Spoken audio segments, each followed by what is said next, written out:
So when I flew to Wimbledon, I had to put together the entire concept of the Golf Channel, every single show, every single person, the sets, what were they're going to look like, the music, the graphics, uh, uh, everything that you saw in 1995. I put together in 7 hours on a cocktail napkin.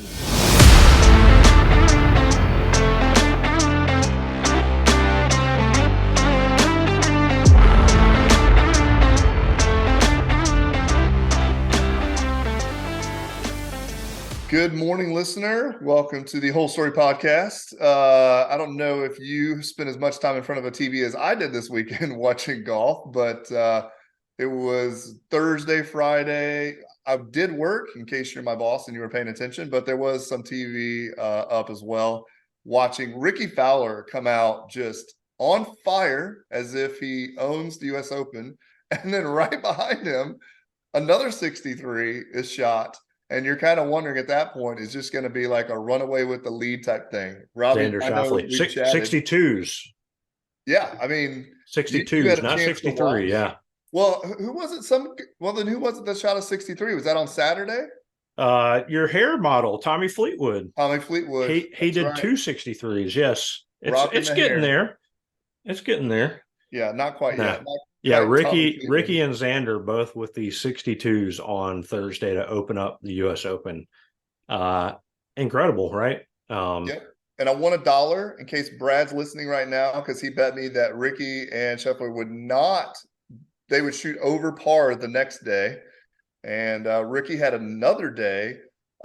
He shot 20 birdies. Or no, it was 18 birdies in the first 36 holes. Every other hole, he had a birdie and seemed unstoppable. Obviously, the weekend caught up and some other players seemed to play well. Clark ended up winning. Amazing golf. And at one point, I thought for certain we were going to go back to another showdown. I think it was 17. He's in some sort of thick grass and he takes a swing and the ball doesn't go anywhere. But you know what? He pulled it out. I'm sure he's never felt like he's had a better 6 in his life for a bogey save. So, yeah. What are your thoughts on the weekend golf? Well, it's been for Wyndham Clark. It's been a great, 6 weeks, 2 months, something like that. He won the Wells Fargo, so elevated event. I think I saw a stat in the last, I don't know how many years he won like $2 million in the last, since the Wells Fargo, he's won like $6 million something dollars. So we try to be in the media here, you and I in our media, we try to be unbiased. We don't want to say, hey, we want this guy to win, this guy to lose. Like, deep down, I would have loved to seen Rickie win, just to complete the comeback story. But, we talk about stories in golf all the time. The story of Wyndham Clark, what he's been through, he won the tournament. They didn't lose. Rory didn't lose. Rory played great. Rickie didn't lose. Wyndham won the tournament. So congrats to him. You mentioned on Friday, Rickie up and down, right? Birdie or bogey. It reminded me, and I tweeted about it. Jonathan, we've got the birdies versus bogeys shirts and coffee mugs and stuff. It was like he's a spokesman for that little brand right there, the birdies versus bogeys. We should send him an orange sweatshirt and see if we can get him to wear it sometime. Absolutely. So yeah, if you make it a hoodie, you could probably wear it on the course, right?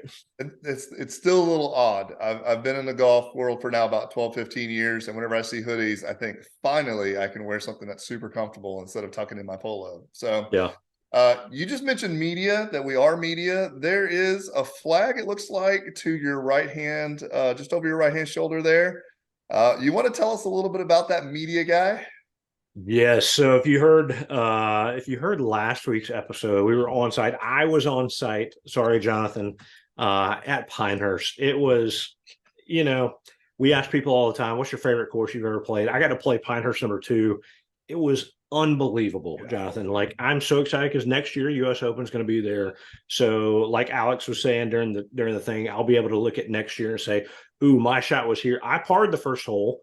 And I had to chip off the green because a guy was like watering one of the areas or something. So I had to chip. I couldn't putt like you're supposed to do at Pinehurst. Ended up hitting it perfect, hard the first hole. So any pros next year that don't one up for Robby. But yeah, so we got to go as media. And it was unbelievable. Played number 2, played number 5, played the Cradle, which is one of the coolest par threes I think that anybody could make.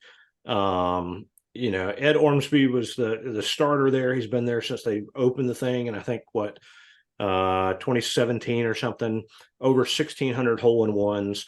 But just the entire, like Alex talked about last week, just the entire experience of Pinehurst, it is hard to beat. I mean, you talk about Southern hospitality or just hospitality in general, how to do it right, how to make somebody completely enjoy every single thing about their experience, their trip.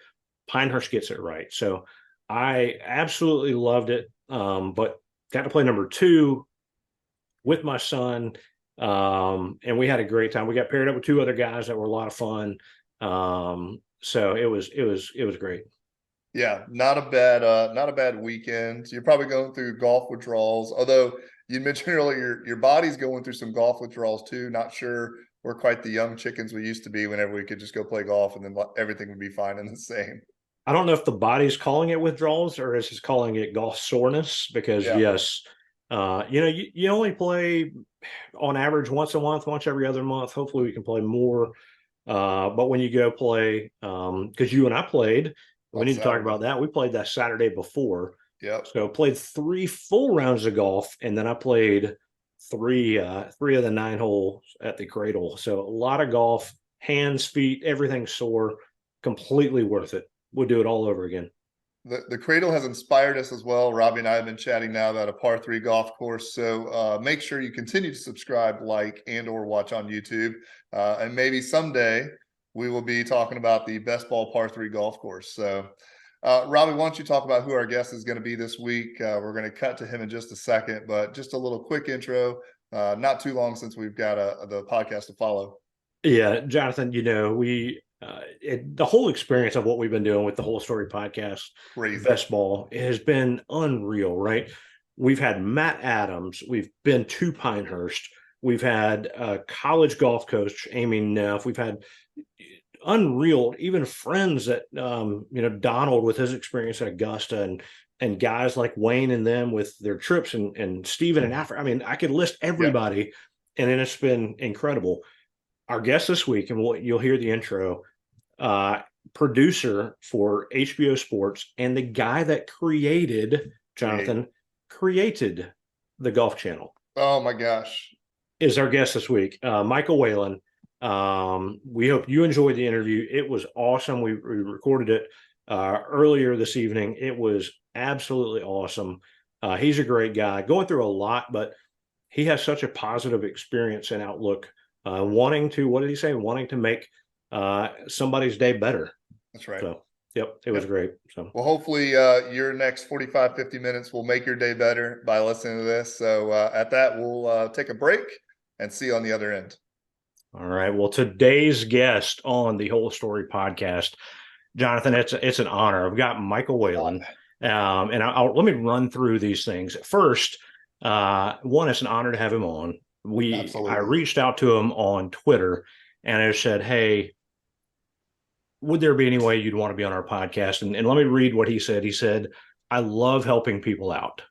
And that's awesome. That's what's fun about this. Kind of like in golf, it's fun who you get to play with and who you get to hang out with and stuff. So a little on Michael's background, and Michael, correct me or add to it, but helped really start HBO Sports. He won Emmy Awards for boxing, Inside the NFL, sports documentaries, tennis coverage of the '92 Olympics there in Barcelona. Overall, he's got 10 Emmys, I believe, and a Peabody. Covered Jonathan, he was in Tokyo when Buster Douglas knocked out Mike Tyson. He was doing the coverage for that, which is crazy. 1994, hired to create and develop the Golf Channel. Reading his story, I mean, the Golf Channel wouldn't be here without Michael. So I'll pause. And for all of golf fans, Michael, thank you. That's right. Thank you, thank you, thank you. Is that the end of the show right now? No, that's not it. Oh, That's not it. I think we end right now, and it's an absolutely perfect interview. All right, we'll cut it there. But with starting the Golf Channel and making that what it is, he hired a ton of well-known on-air talent, including Jonathan, you already mentioned a second ago, Scott Van Pelt, The real SVP, Kelly Tillman, Yes. Rich Lerner, and so many others. I can't even name them all because he hired everybody that helped start the thing. And I got a quote here from an article written about Michael. It says, in his mind, this network needed to virtually transport the audience to the 19th hole, the post-round gab session at the bar where each golfer regaled one another with the highlights and lowlights of the round. And Jonathan, you and I have talked about this. That's what we want this to be, right? We 100%. want this to be the clubhouse bar setting where we can tell some golf stories, talk about good shots, bad shots, and this is what Michael has done for forever. And so, Michael, we are honored again to have you on here. I know you got a lot going on, and for you to take time to jump on here with a guy from Augusta and a guy from Columbia, South Carolina, we really appreciate it. Welcome. It's my pleasure, guys. Like I said, I love helping out young guys. I've been doing it for a long time. There's a lot of stories to be told. I love what the new podcasts are doing. They're interesting. They're fun. They remember the history. They look at the future. And so it's my pleasure to hang out. Yeah. Well, I'm just trying to figure out where in that list of accolades does best ball podcast guest fit? Is that before or after Buster Douglas? Or we can ask that question later, though. You probably won't win any awards for this one, but probably not. It's probably with my date with Chris Everett and Buster Douglas. There we go. We'll take that. Hey, listen, we made the list. We're okay. Hey, yeah, but you know what? Every single podcast, every single television show has to start off somewhere. Oh, yeah. We appreciate you saying that, because unless you got $1 billion sitting in your coffer right now, no. It takes time. It takes guts. It takes hard work. It takes a couple of guys from the old times like me to come on. And, I wish I was your age doing what you're doing right now. Yeah, well, I appreciate you saying that. And really, Robby and I the whole time have just said, one, we like each other. We're best friends. My wife talks about how he and I get a chance now once a week to hang out and talk about things that we love, which include golf. And that's actually one of our first questions. Of all the sports that you've been a part of and all the opportunities you've had, what is it about golf that kind of drew you in to kind of go that route? It's funny because I didn't start playing golf until I was about 29, 30 years old. When I was young, if you played golf, you were not good enough to be on the baseball team. So golf was not a cool thing back in the 70s. There we go. So I didn't get a chance to play it. There weren't a lot of courses. I lived in Northern California. Land is very sparse back there. They build billion-dollar homes, not golf courses. So I really didn't get to learn how to play golf until I took the job at HBO in the 80s, became a very, very good friend with the senior vice president. And one of my announcers, a guy by the name of Peter Kessler, introduced me to the game in my late 20s. Wow. And I was hooked on it. I loved, I could still be an athlete. I could still pound the ball pretty well. I love the challenge. I love the relationships that you have with people. All of my interviews for the Golf Channel of significance were all done on the golf course. I can learn more about a person in 18 holes than I can in 10 or 20 years. So I just loved it. I loved the athleticism. I loved the beauty of it. I loved the history of it. So at HBO, when I started to play, I fell in love with it. do you find golf to be one of the hardest sports content to produce, or was there another sport that made it more difficult just from the nuts and bolts side of things? There's no doubt that it's the most difficult sport to produce when you got 18 individual shows going on at one time. Instead of a 12 by 15-foot ring, it makes it a little bit challenging. So it took me a little while to get used to it, to tell the stories properly. I'm a big storyteller. That's how I kind of came to the Golf Channel. Uh, you know, the guy who hired me loved my storytelling ability. At HBO, we didn't have commercials. So we had the ability, whether it was inside the NFL or whether it was Wimbledon or whether it was boxing, whether it was figure skating, whether it was documentaries, we were never interrupted. So everything that we produced was in fact a little mini movie. So when I was hired at the Golf Channel, the individual who hired me wanted the Golf Channel to look more like HBO than a local, $10 network show. Plus, you got to remember, Joe Gibbs and Arnold Palmer went out and got about $80 million. And we had one shot. When that camera went on January 17th of 95, the advertisers, the distributors, the golfers, the viewers were either going to give us a thumbs up or we were going to be packing our bags and looking for other work.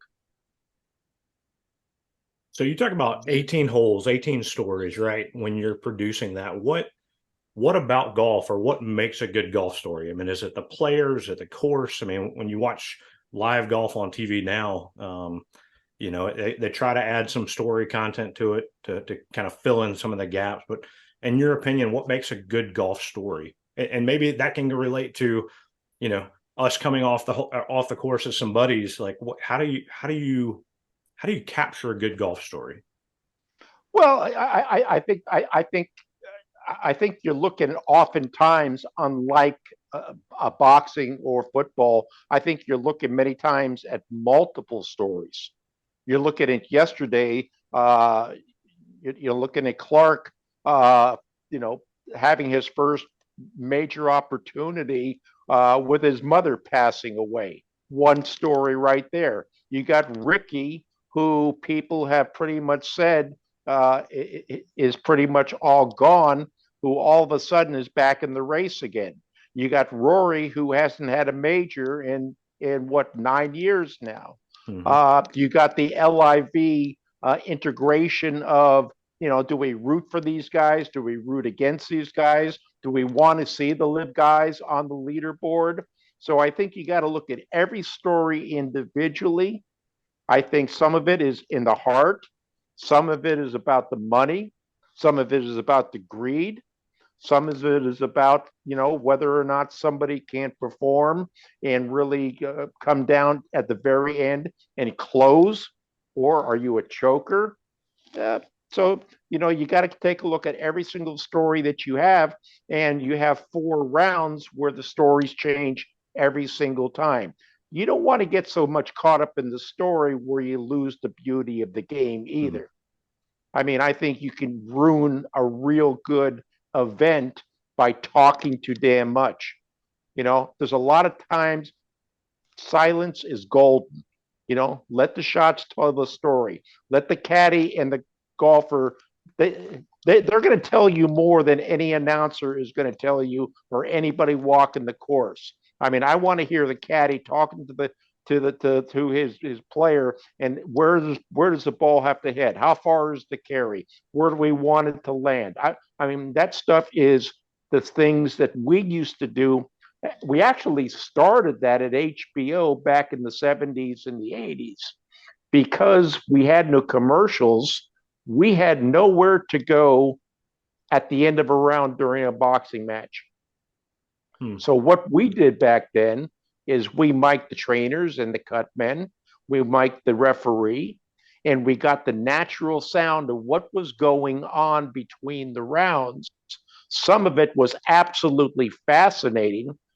Some of it ended up being criminal, but it people got used to getting a front row seat at every event that HBO did.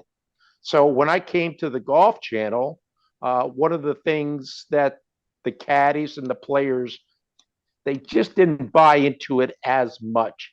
I mean, back in 1994 is a whole different world than it is in 2023. Nobody thought the Golf Channel was going to make it in 1994.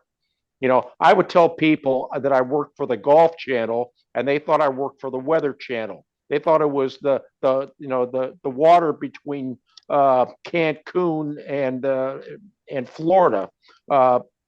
Nobody believed that it was going to work. But I had 100% conviction that if I could make the stories great, if I could let the audience interact.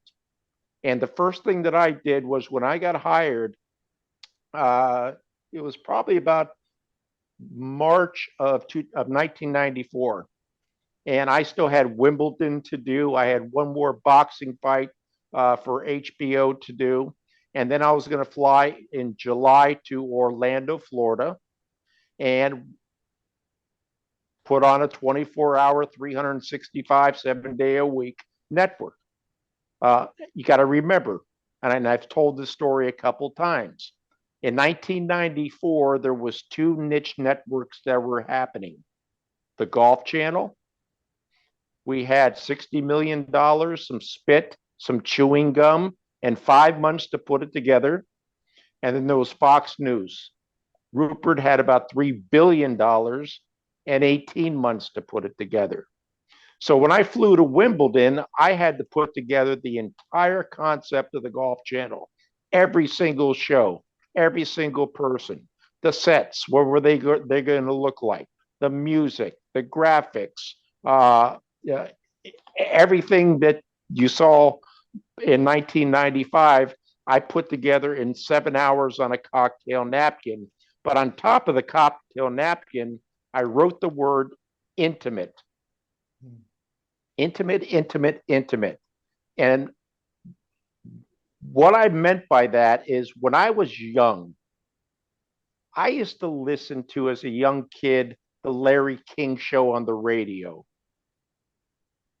And I remember people that would always call in to Larry King. And when they got Larry King on the phone, it was the greatest moment of their life.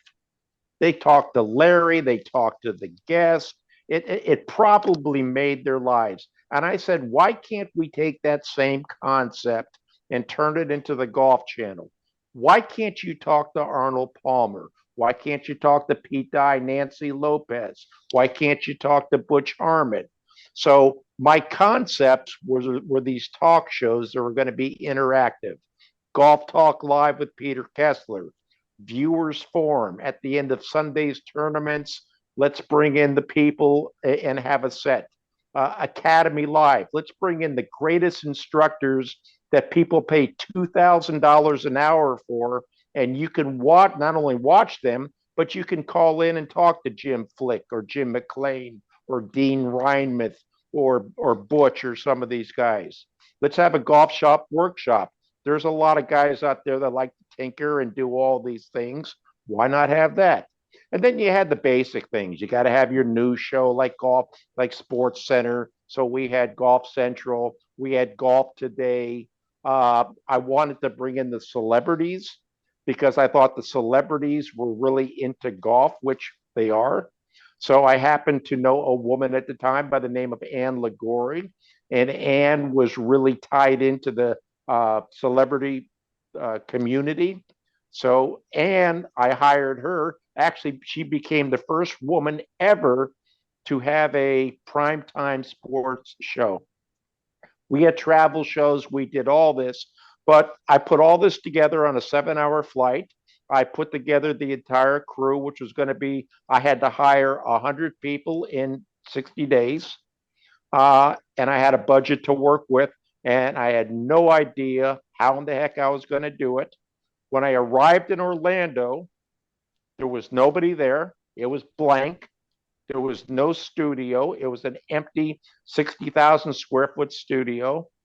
There was an old closet, and when I opened the closet, there was about 551 demo reels from people around the world who wanted a job at the Golf Channel.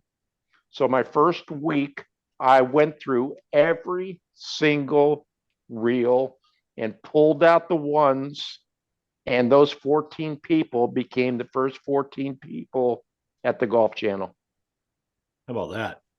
You always kind of wonder what people are doing on a flight, and you're kind of weird and maybe never to ask, but I bet if they looked over and saw you sketching out some of that stuff and intimate and talking about golf, they're probably, what is this guy doing? But Well, little did they know they were sitting next to Robby, I'll tell you what they probably thought I was John Nash from A Beautiful Mind.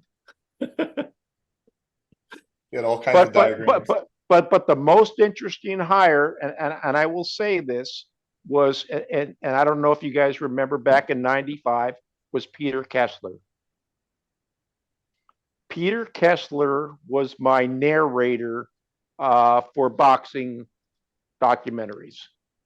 He had that smoky, sultry voice. He ended up creating the perfect club. But I used to go out to Peter's course, and during the 4 hour round, Peter would tell me golf stories with a photographic memory and paint pictures like Van Gogh. And I said to myself, gosh, Peter Kessler should be doing something in golf. And when I got hired as the VP and executive producer, I hired Peter. He was my first hire. He had never been on TV, never. And when I came down and met with Joe Gibbs and Arnold Palmer, and I said, oh, by the way, our main guy is this guy, Peter Kessler, and he's never been on television. They weren't sure if they made the right decision hiring me to run the ship. Peter was fabulous. Without Peter Kessler, there would be no Golf Channel. Sounds like it worked out in the long run. It's interesting that you talk about the intimate side of things. Obviously going 4 hours or, with somebody riding along, but how do you see the ability to tell that story changing over time with technology, social media? A couple weeks ago, live and around, the golfers are putting in their earbuds and chatting with the host while playing an actual round that meant something.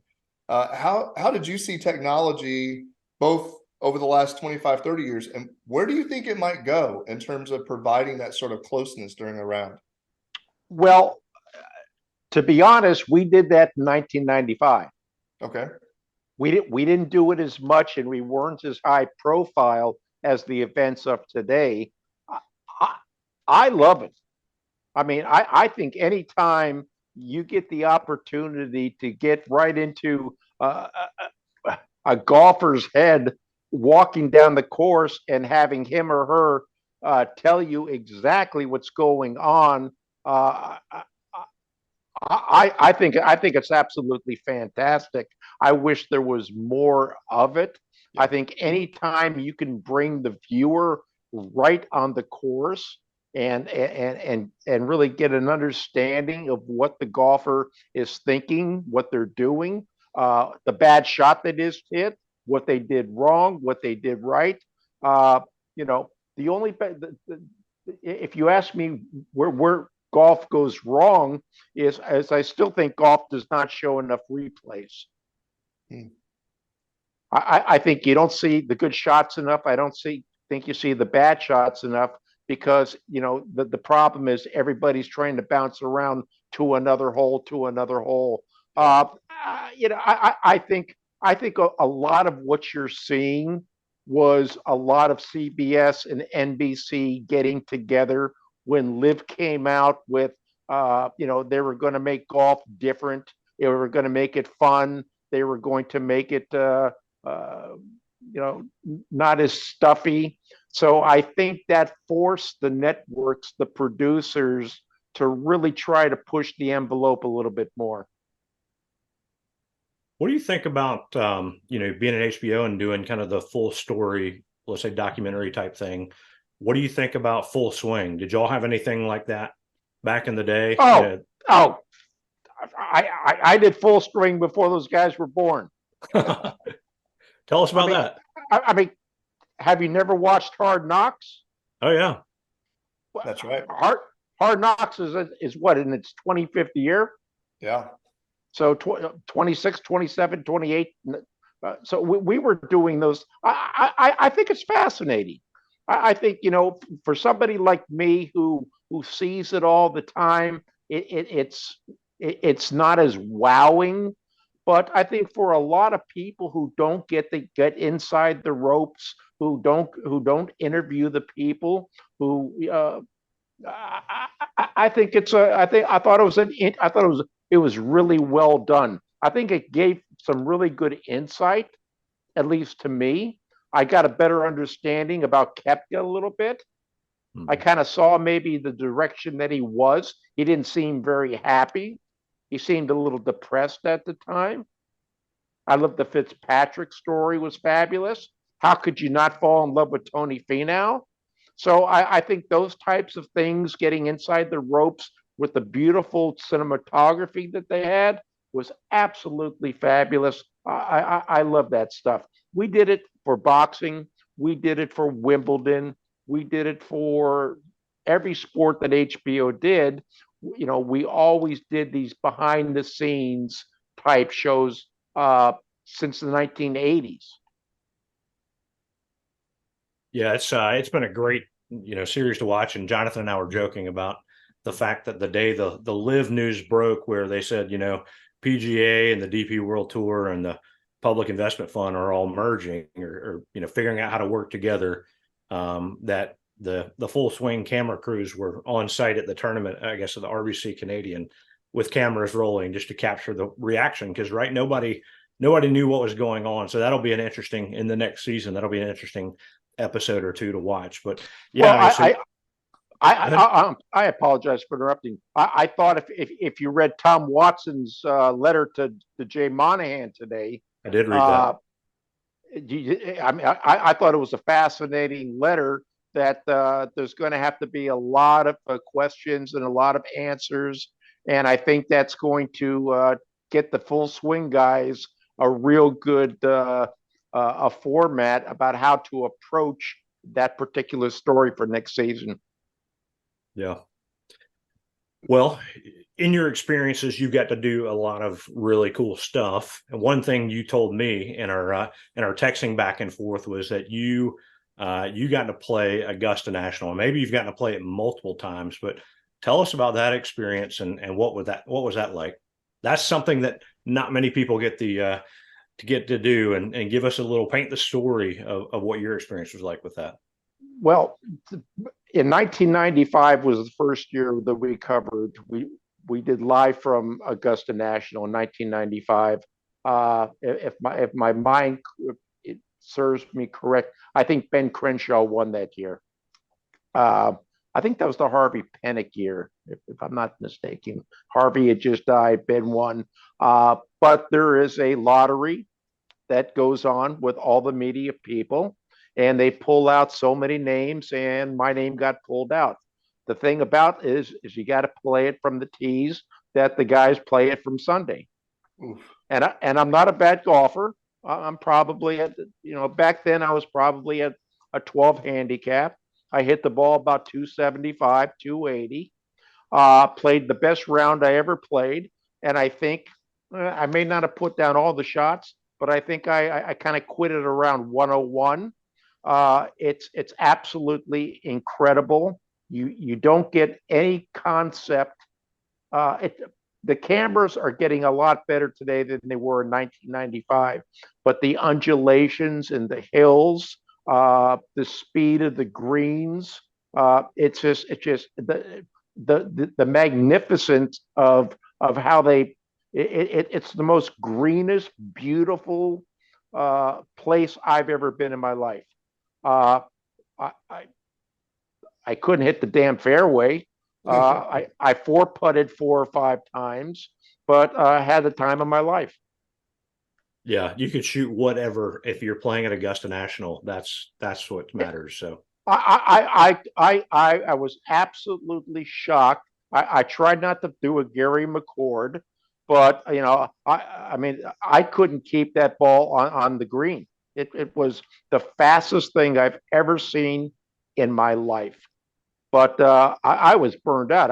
I'm in pretty good shape back in 1995, and by the time we were done with 18, I think I slept for 2 or 3 nights. I would guess though, if your worst round of golf happened at the Augusta National, you still hold on to that scorecard, and it was probably one of Oh, your best days of golf. oh, absolutely, We absolutely. talk all the time. We're trying to figure out when we're going to get our media credentials so that we can go to the Masters. Robby and I, fortunately, me being in Augusta and being in Columbia, we've both been.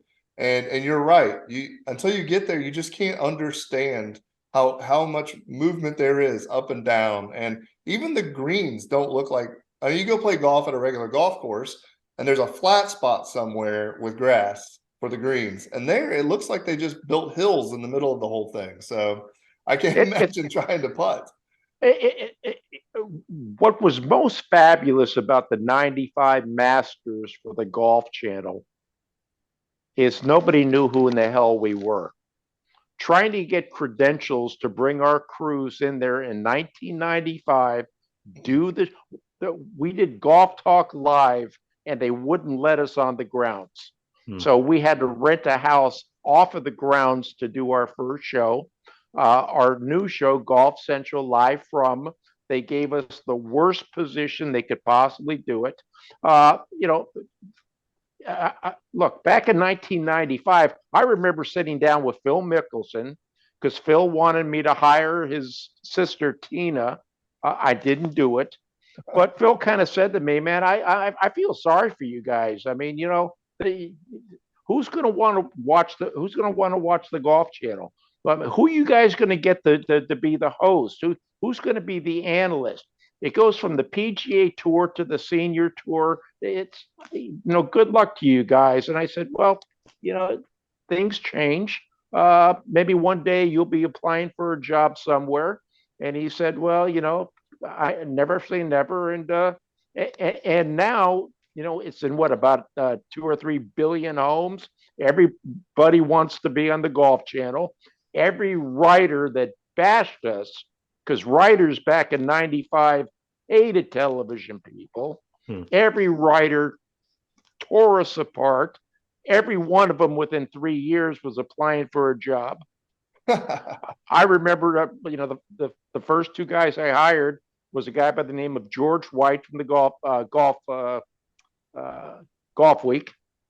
And then one day I get a knock on my door, and the biggest, meanest guy I thought it was a wrestler, Tim Rosafort, walked in. And Tim and I became very, very good friends. And he said, "I think the future of writing is writing for television." And it was the first time that a writer actually got it. And I hired Tim. Tim kind of did some part-time stuff for us, but look at it now. Every analyst now is a writer for SI or Golf Week or Golf Digest, and if they're not, they're upset that they don't have a job with one of the networks. Yeah. But besides your round of golf, you also shared with Robby an incredible story that honestly, if we were just hanging out at a bar, we'd probably call BS on. But you hit a hole in one with Sugar Ray Leonard. Tell us about where it is that you're playing golf with Sugar Ray Leonard and you hit a hole in one. The Riviera. Okay. Ray and I had probably closed down a couple of bars the night before, and Ray was a member of Riviera, and my first hole in one. That's a good one. Impressive. Yeah. Did you have to buy drinks that night for everybody since? No. Ray's got that big old credit card. He can afford all the drinks. And fortunately, there wasn't many people on that particular day. But Ray was our analyst for HBO boxing back in the 80s. And Ray got the golf bug and still does today. He absolutely loves it. Oscar De La Hoya, the same thing. I played with Oscar a couple of times. One of the biggest hackers I've ever seen in my life, who actually now is a pretty decent golfer, and I think is with Holly Saunders these days. Well, that. So you say that was your first. How many hole-in-ones have you had? 4. 4, man. Well, Jonathan and I are tied with 0 right now, and I will tell you the craziest story in the world. Okay. My second hole-in-one here in Orlando, Florida. I went out on the golf course by myself, got paired up with a couple from Canada, got to the 8th hole, hit an 8-iron, 157 yards, one bounce, it went right in. We go out the next day. No. We go to the same hole. No. 157 yards. I hit hole-in-one number 3. Oh my God. Same hole, same people, same club, same yardage. We go out the third day. We get to the 8th hole. The only difference is the drink cart girl wasn't there. We called the pro shop, and I said, I'll give you a $50 tip if you can get to hole number 8 in the next 2 minutes. She pulls up. I pull out my 8-iron. I make sure I got my viewfinder 157 yards, and I shanked that ball so far right. So that's the end of that story. Oh, man. If you had hit that the third time, I think you'd hire us like no. It was the worst shank that I've hit in 25 years. Oh, wow. Well, if that's not the best definition of golf, then I don't know what is. Yeah. Confidence at an all-time high, pull out the shank. Yeah. How many 75s? I go out the next day and put up a 101 or 102. You guys know it. There's days you want to just cry and never play again and throw the clubs, and then 2 days later you're back out there again on the range. Yeah, you think maybe I should sign up for the tour. I don't know. Yeah. Well, yeah. You've obviously you grew HBO Sports, you grew the Golf Channel to what they are today. What advice do you have for guys like us that we're trying to create a podcast? We've got a storytelling business with golf called Best Ball that we want to help people tell good golf stories. Like, what advice do you give to the new folks out there that are looking to do something similar to what you did, but definitely not on the scale maybe that you were able to reach? Any advice for folks like us? Well, I think the biggest advice is always doing your homework. I had some great mentors at HBO who, everybody who sits at home and watches the show thinks it just happens and it went on. Very few people. I'm sure you guys did this for me. You went back and you read everything you could. The bipolar story, the cancer stories, everything that you possibly could to make sure that you had 10, 15 questions all ready for me. Preparation to me is the key thing. Know the person you're interviewing, know the story you want to tell, add humor, be able to make people cry, be able to make people laugh, go into the heart, be authentic. And I think at some point you start to shine. Everybody today's got a podcast. It's easy to do. I probably do about 200 of these a year. There are some that need a little help, and there are some that you just enjoy doing. You can tell that they've done their homework. I mean, you guys obviously, the hole-in-one story, the Mike Tyson story, the Gussa story. I mean, there's certain things, and then you gotta understand the person you're interviewing, because not everybody is cordial and fun. Some people can be hard to pull stuff out of. Nothing's worse than silence when you ask a question and the person doesn't want to answer. Um, before you go on the air, kind of get an idea of who you're talking to.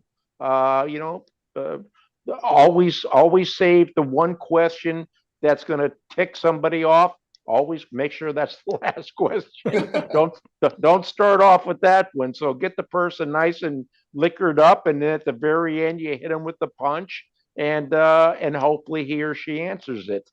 But what you're doing is absolutely right. I mean, I wish when I was young we had the opportunity to do this. We didn't. I mean, I was telling you guys I didn't have a cell phone till I was 40. I was 37 years old the first time I had a computer. So we didn't have all this technology that people have today.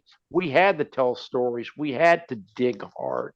We couldn't go on the internet and find what other people had written. So we were really Woodward and Bernstein of the sports community back in the 70s and the 80s and the 90s.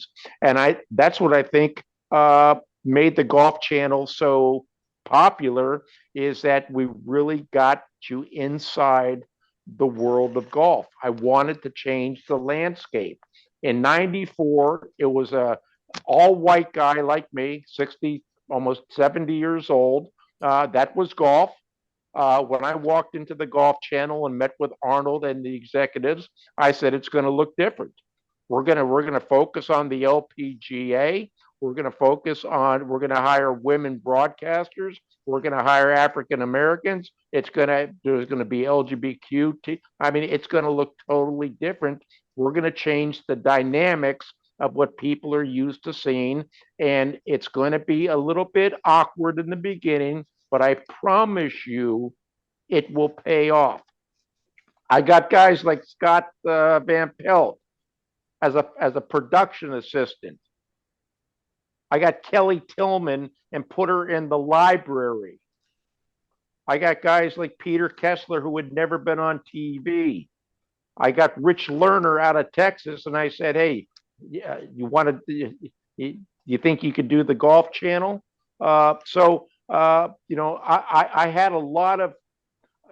You've got to take a lot of chances. You have to fail a lot.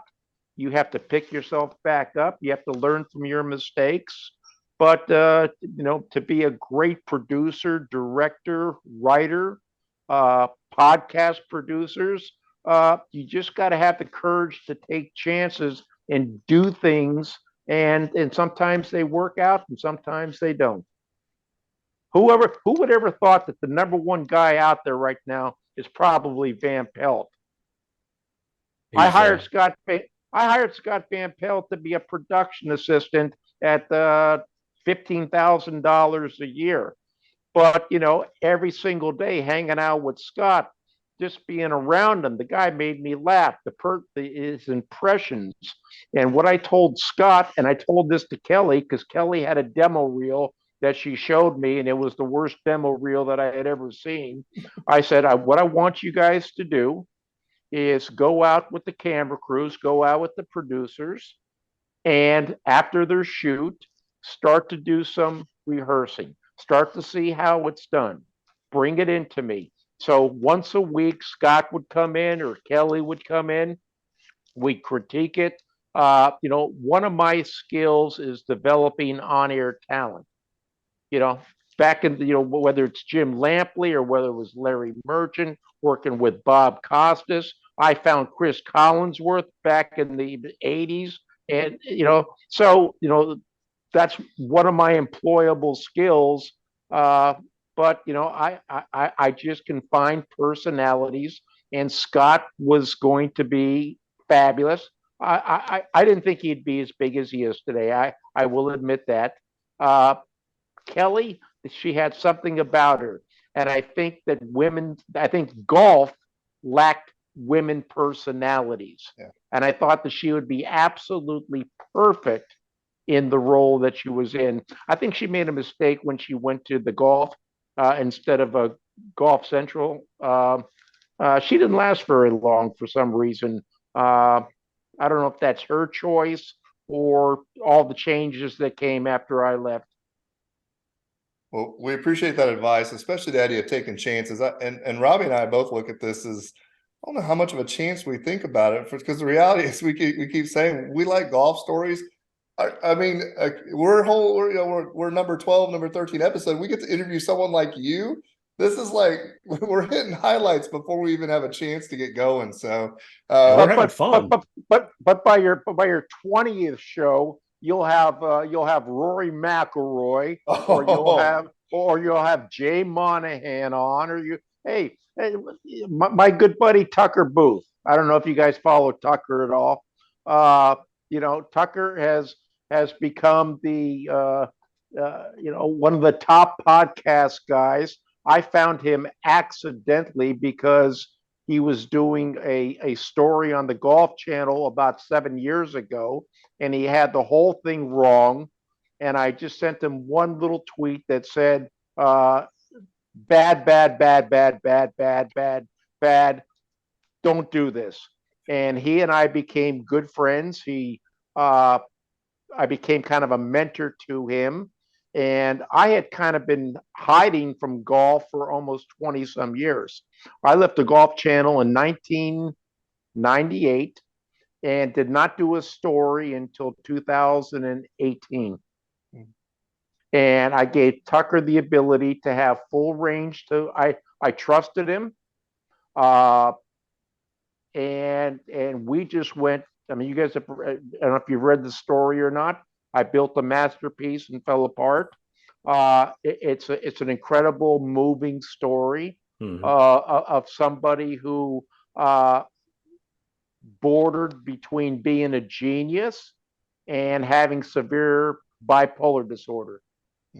And I think that's a lot of our great artists, whether you're a rock and roll, whether you're a painter, whether you're a dancer. I think that a lot of the beauty and the art in whatever you do comes out of the sadness in your heart. And I think that's what made me so good and could tell such deep stories, because I had a way of digging down into the visceral part of the soul that a lot of people can't get down into. Unfortunately, it caused me some problems. Thank God I'm still around here to talk with you guys today. But, I'd like to say that, changing the story a little bit from where we've been talking, back in the 70s and the 80s, mental health, which you see so much now. You're seeing so many athletes coming out and talking about mental health issues. And today they're applauded, courageous, great, way to go. We back them. Back in the 70s and the 80s, man, you told somebody you have mental health issues, they put a scarlet letter on you, and nobody talked to you for the rest of your life. I mean, can you imagine if I would have gone into Arnold Palmer and Joe and said, "Oh, by the way, the guy you hired to put together the Golf Channel has bipolar disorder." Arnold would have had a heart attack back in '94. So, a lot of these things you had to keep quiet for so many years. And now I see it, and I'm so proud of so many men and women who are coming out and sharing what their truth is. And you only get better when you're authentic.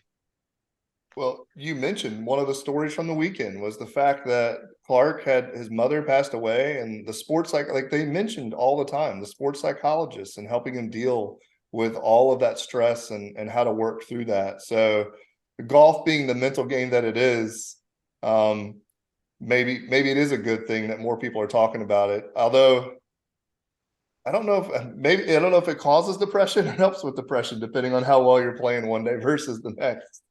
Yeah, I mean, I don't think everything causes depression, but I think that we're starting to realize that there's a lot more people in the sports world and in other genres that that either are seeking help, need help, or will one day want to get some help. And I think that what's wonderful about it is that the shame is no longer around. The stigma is no longer around.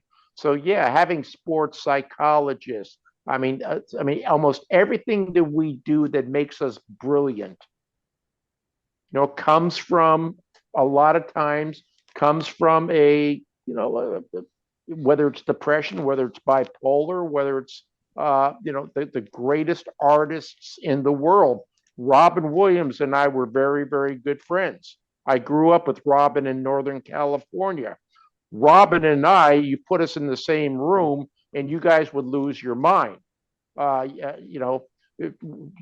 Nobody could get a word in. We're both hyperverbal, and listening to Robin and I would drive people crazy. Same thing with Bruce Willis and I.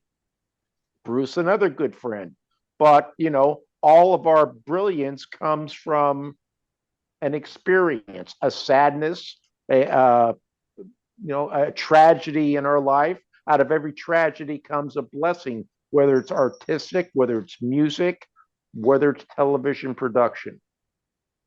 Well, we appreciate you. We appreciate you talking about it and using the many platforms that you have just to get people talking about it, and making it a more comfortable thing to talk about. And talking about things like this is very helpful. I mean, talking it out with therapists or psychiatrists or whatever, it is important. So we appreciate you being willing to share all this.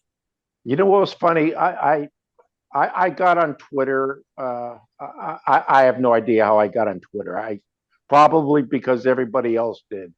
And I think when I signed up for Twitter, I had about 200 followers. And I talked about the Golf Channel. I talked about, and people were, some were interested, some were not. When I switched from talking about sports to talking about my battles with cancer, mental health, overnight, it went from 200 to 14,000 followers.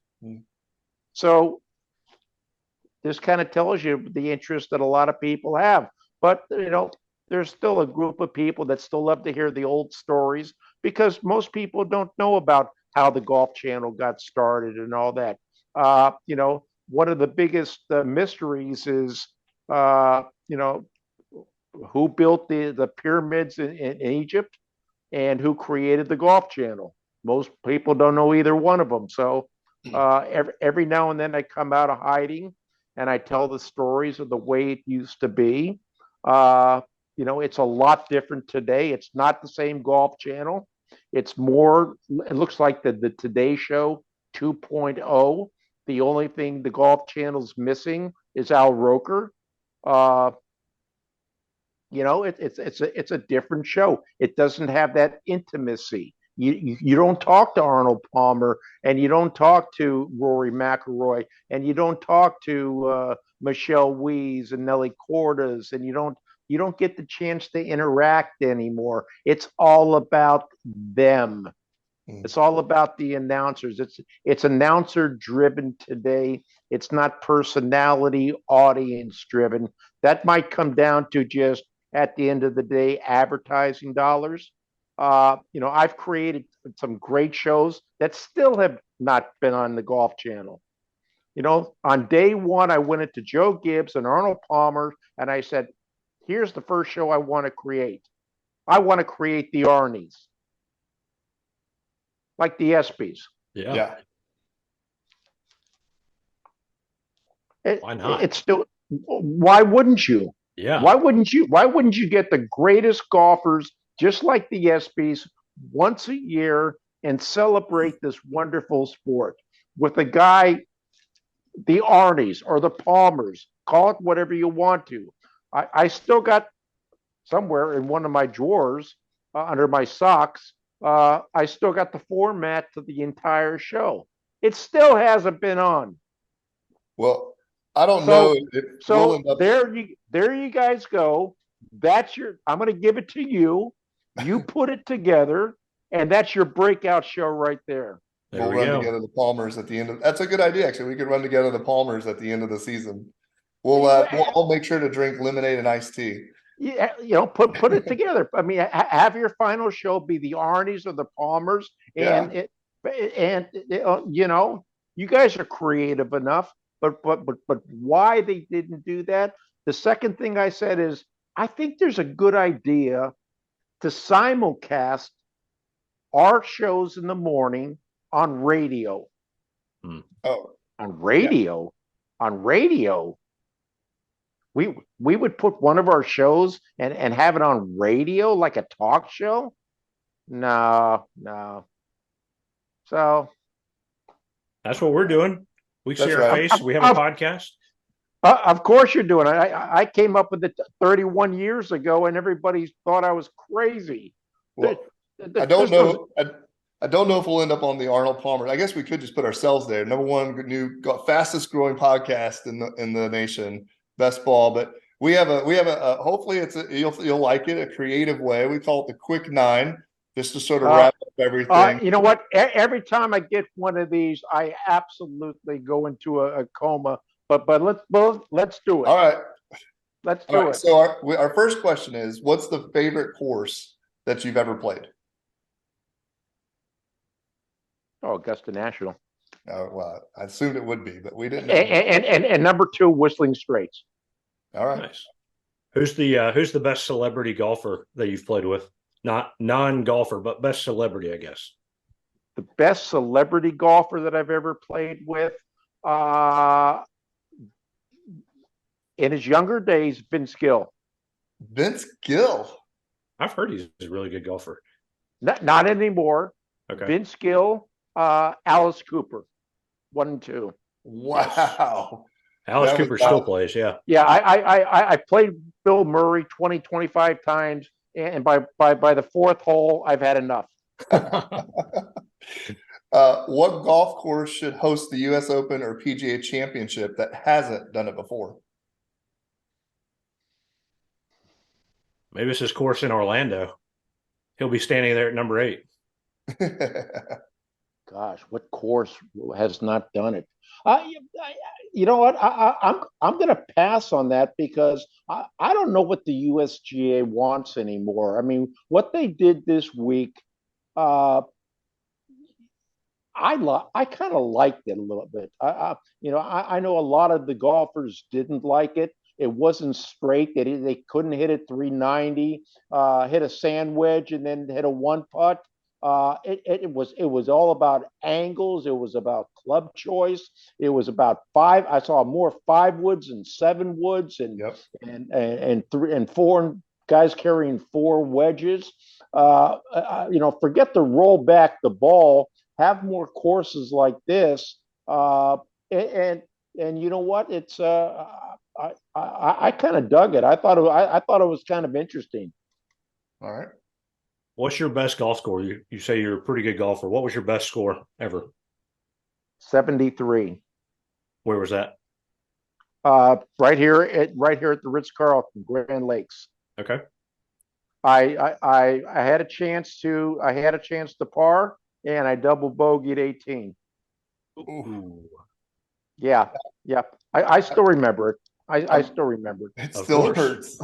I will never forget that. But yeah, it was my first time to shoot par. Never shot par. I double bogeyed 18. This one might be difficult because you've name dropped quite a few folks. But if you had one round at your favorite course, who's in your foursome? No, not golfers. Are you talking golfers or anybody? Anybody. You know what? I have never played with Tiger. I know Tiger. Back in '97, I got to know Tiger because we allowed him into the Golf Channel to watch old majors in one of our edit rooms. I've never had a chance to. So Tiger Tiger would be fun. Bobby Jones would be fun. Yeah. I love playing with Bruce Willis, and I would go out and play. He was a lot of fun to play. And I would say probably my last one would be Martina Navratilova. Is a lot of fun to play golf with. We'll have to write that one down. We'll remember that whenever we interview her. Maybe we can go. Who's your favorite all-time golfer? Well, it's if you're talking about just watching somebody who Tiger. I mean, I'm old enough to watch Jack and watch Arnie and watch. I saw Sam at the end. But I'll tell you something. What Tiger did to the game, the things that he did were just unbelievable as an athlete. It was. There's two sides of Tiger. There's the athlete and there's all the other stuff. But as an athlete, man, the stuff that he did, everybody plays the way they do today because of one player. Yeah, that's fair. I mean, I used to work out with him at the gym all the time here in Orlando, and he'd be on the Stairmaster for 2 or 3 hours. He was just a workaholic. That was his what was it? SEAL Navy training, SEAL days, and all that kind of stuff. But he just I think he just changed. I think maybe Greg Norman, maybe before him, started the exercising regime. I know Gary Player did, but Gary's a little different than Tiger and Norman was. But the way they approached and changed the whole dynamics of how golf men and women were going to become more athletic. Yeah. It's just absolutely incredible. It might be Tiger, but what is the best golf shot that you've seen live? I think it's my second hole in one. Not the third attempt. I don't think you're going to interview anybody else who's ever had 2 hole-in-ones back to back on the same hole with the same club with the same people. When the second one went in, I almost had a heart attack. So I'm gonna be braggadocious and say that was pretty amazing. The story sells with the third one though, but the first two set it up perfectly. After day one, he slipped he slipped a 20 to the pro and said, "Don't move the pin. I'm coming back tomorrow." Yeah, I mean, it was absolutely unbelievable. My friends from Canada today are, they call me every year and remind me. It was. If you've never had one, the first one is just unbelievable. The second one and the third one, like I said, is it went 90 degrees right, and I took out about 2 or 3 people that were waiting on the hole because I waited for the drink cart girl for 25 minutes. That's great. That's funny. But there's a lot of guys. Bill Murray's a fabulous guy out there to play. I mean, he really is. I know I bust Bill up a little bit, but he really made a lot of fun at the AT&T. George Lopez was a lot of fun to play with. Ray Leonard was absolutely fabulous to play with. I played back with Yvonne Lendl back in the old days. We were talking about some of the old tennis players.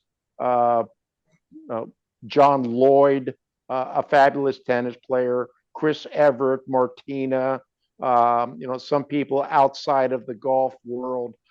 It's so cool that it's a sport that so many people just really fall in love with. Yeah, and it's all about who you get to be with and who you get to spend time with. So, all right, our final question of this thing here, in one word, who is Michael Whelan? Michael Whelan is a guy who has uh, changed a lot of things in the world of sports that most people don't know about. And today, Michael Whelan is a guy who gets up every single morning and tries to make the world a better place. And if I can't make it a better place, I do my damnedest to do no harm. There you go. Well, like we said from the beginning, Michael, it has been an honor to have you on our little podcast here, the Whole Story Podcast. We want to tell golf stories, and just the opportunity to sit down here with you for 45 minutes to an hour, however long we've been chatting, has been exactly what we're trying to do. And you have incredible stories, and we appreciate you sharing those with us. Your entire story, and we didn't dig into everything. Your entire story is incredible. Just with your battle with cancer, and thinking and praying about your wife Rebecca as well right now. Rebecca, I finished chemo on Friday. Second, two battles in 1 year: head and neck, and then colon. Rebecca will be coming home on Wednesday. She's got Parkinson's and a stroke, so it's a good week for both of us. So thank you. I appreciate that. Absolutely. Yeah, definitely our prayers are with you. And what a great perspective. It's a good week. You get to come back together, spend more days, and not everybody has that opportunity. So hey, I'm a big cancer advocate here in Orlando, Florida. And somebody asked me today, did you ring the bell last week when you had your last chemo? And I said, I will ring the bell when every one of my brothers and sisters on this planet no longer have cancer. Yeah. Good for you. Well, I feel like we could chat with you forever, but we want to respect your time. We appreciate it, Michael. And we will continue to follow along. We're buddies now on social media. Hey. And so we will definitely follow along your story. Continue to cheer us on as well, if you don't mind. I'll make sure I retweet it. And if somebody bags you guys at the last minute, I'm usually reachable. All right. Perfect. Well, this thing we'll post this thing. It'll come out on Thursday, and beautiful. Yeah, we hope we make you proud. It's pretty tough. Going to be producing a podcast here and a YouTube video for a producer of HBO Sports and the Golf Channel. Right. Jonathan, it's going to be a lot of work this week. I'm just kidding. It'll be a lot of fun. Guys, you did a great job. I think you've got smart questions, great personalities. You just got to have the patience, and like I said, do the Palmer Awards. Do what? Listen, end of the season, we're going to do that this fall. Yeah, 100%. I'll come on. I'll help you guys out. We'll do the Palmer Awards, and you know what? The strangest things happen by doing things that nobody else is doing. That'd be great. Absolutely. Well, that's how Jonathan plays golf, so maybe something will work out for him. And just make sure you get an entertainment lawyer and copyright it first. Yeah. Okay. Very good. Well, Michael, we appreciate it. All wish right, you guys. the best. We'll talk to you soon. All righty, my friends. Had a great time. All right. Thanks. Bye-bye. Bye-bye. All right. And we are back. Jonathan, what'd you think of Michael? I think the thing that struck me the most was obviously more names than you can imagine of people that he's been with, the life that he's lived in terms of behind the scenes, with folks that you never would have thought from a golf perspective. But, it goes back to the thing about life is just doing it with people that you enjoy. And even though everything's going on in his life from physical cancer, his wife had Parkinson's, and at the end he goes, but it's going to be a good week because she's coming home. And so, you know, both of us being, I think, men of faith and also family guys, golf is great, but the relationships, the families, those are the things that we're going to remember. We're probably going to remember a hole-in-one someday whenever we get it, but Someday. you know, at the end of the day, you get to come home to your family, and you know, we are so fortunate again that he was willing to come on and take some time to just share a little bit about his golf story. Was there anything in particular that kind of caught your attention? Just, you know, how encouraging he is. I mean, he's been through a lot. He's done a lot. Like you said, he names drops, but that's because they're his friends. They're Yeah, people that he, you know, either one just met through boxing or any of the other sports, through golf, helping to make a ton of people's careers, and build up the golf channel, right? Like we Jonathan, you and I can go turn the golf channel on right now, oh, and it's because of the guest that we just had on, Michael that's Whelan. right. So that was pretty cool. And So yeah, it was great. He follow him on Twitter. He tries to encourage folks, and I think he does a lot with pet rescue and things like that. So be sure to check him out. But it was fun, and he said, "Hey, 20th episode, we're gonna have Rory on, so we got to figure that out, Jonathan. We yeah, got some work to do." Rory, I'm sure you're probably listening by now. So please make sure to go ahead and reach out to us, info@bestball. If you've got someone that you think should be on the Whole Story podcast, please send them our direction. And if you have some nomination for the Palmers or the Arnies or whatever we're going to call it, this fall, we'll have our inaugural first events. Maybe we can do inaugural second, inaugural third as well. I got Yeah. a friend that really bugs. But yeah, I think that'd be a good time. We'll come up with some awards of golfers throughout the year, maybe shoot in some videos. Hopefully it won't be like worst shot of the year, although someone should probably win that, right? Well, I've got a few of your shots on video so far. That's So true. That's true. Listen, if I can get an award that's got Arnold Palmer's name engraved on it, I'll take it. We will be absolutely. drinking lemonade and iced tea during that event. Yep, Arnold Palmer's all around. So it was a great episode. We appreciate you guys joining us. Please tell your friends about the Whole Story podcast. Like it, review it, comment, subscribe to it. You know, check out both either Apple, Spotify, whatever your podcasts are, but check out the YouTube as well. And just encourage others to do it. We like telling golf stories. We like having fun, meeting new people. And we appreciate if you are listening to this, we appreciate you checking us out. For Jonathan, I'm Robby, and this has been the Whole Story Podcast.